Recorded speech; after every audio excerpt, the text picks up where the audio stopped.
Welcome to guys kitchen. இன்றைக்கி நம்ம சேனலில் ஒரு சிம்பிளான ஈஸியான ஒரு சிப்ஸ் ரெசிபி தான் பார்க்க போகிறோம். வேறு ஒன்றும் கிடையாது, அது வாழைக்காய் சிப்ஸ் தான். இது வந்து கடையில் போய் நிறையா காசு கொடுத்து வாங்கணுங்கிற அவசியம் இல்லை. வீட்டிலையே சிம்பிளாக ஒரு 5 நிமிஷத்தில் செஞ்சிடலாம். பாருங்கள், நல்லா நம்ம கடையில் வாங்குற மாதிரியே நல்லா கிறிஸ்பியாக வந்திருக்கு.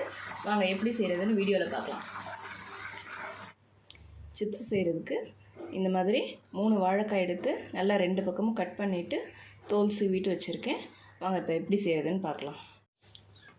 இந்த காய்கறி திருவுறதில் நம்ம சிப்ஸு போடுற மாதிரி அந்த ஸ்லைசர் இருக்குது. இதை வச்சு தான் இப்போ இந்த வாழைக்காய் சிப்ஸு போட போகிறோம். வாழைக்காயை கிராஸாக இல்லாமல் நல்லா இது மாதிரி நேராக வச்சுக்கணும்.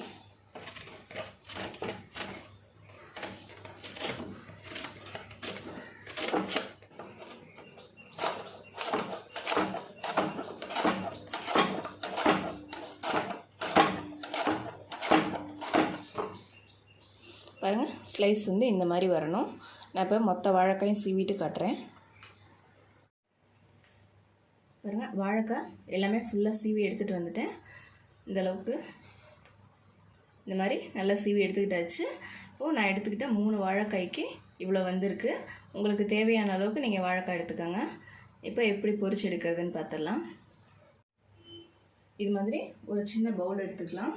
இந்த பவுலில் ஒரு 1/2 டீஸ்பூன் மஞ்சள்தூள் சேர்த்துக்கலாம். கூடவே ஒரு 1/2 டீஸ்பூன் உப்பு சேர்த்துக்கலாம். இதில் கொஞ்சமாக ஒரு 2 டேபிள் ஸ்பூன் அளவுக்கு தண்ணி சேர்த்துக்கலாம்.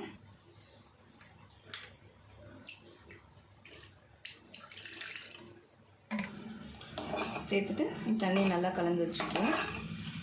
சிப்ஸு பொரிக்க தேவையான அளவுக்கு எண்ணெய் சேர்த்துக்கலாம். நான் வந்து தேங்காய் எண்ணெய் எடுத்திருக்கேன். தேங்காய் எண்ணெய் சேர்த்துட்டோம்னா சிப்ஸு வந்து நல்லா டேஸ்ட்டாக இருக்கும். எண்ணெய் நல்லா சூடாயிருச்சு. ஸ்டவ்வை வந்து மீடியம் ஃப்ளேமில் வச்சுக்குவோம். சீவி வச்சுருக்கிற வாழைக்காயை கொஞ்சம் கொஞ்சமாக சேர்த்து பொரிச்சுக்கலாம்.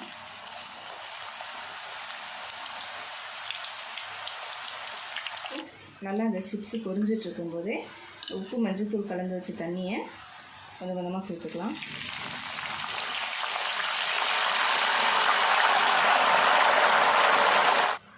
இந்த அளவுக்கு நல்லா பொரிஞ்சு கலர் மாறினதுக்கப்புறம் சிப்ஸ் எல்லாம் எடுத்துக்கலாம். பாருங்கள், வாழைக்காய் சிப்ஸு எவ்வளோ மொறுன்னு இப்படி நல்லா கோல்டன் ப்ரௌன் கலரில் சூப்பராக வந்திருக்கு. இதே மாதிரி நீங்களும் ட்ரை பண்ணி பாருங்கள். ட்ரை பண்ணி பார்த்துட்டு எப்படி இருந்துச்சுன்னு கமெண்ட்ஸில் சொல்லுங்கள். இந்த வீடியோ உங்களுக்கு பிடிச்சிருந்தா லைக் பண்ணுங்கள், ஷேர் பண்ணுங்கள், கமெண்ட் பண்ணுங்கள். இது வரைக்கும் காய்ஸ் கிச்சன் சேனலை சப்ஸ்கிரைப் பண்ணாதவங்க மறக்காமல் சப்ஸ்கிரைப் பண்ணிக்கோங்க. பக்கத்தில் இருக்க பெல் ஐக்கானையும் ப்ரெஸ் பண்ணிக்கோங்க. அப்போ தான் நம்ம சேனலில் போடுற எல்லா வீடியோஸும் உங்களுக்கு உடனுடனே அப்டேட் ஆகும்.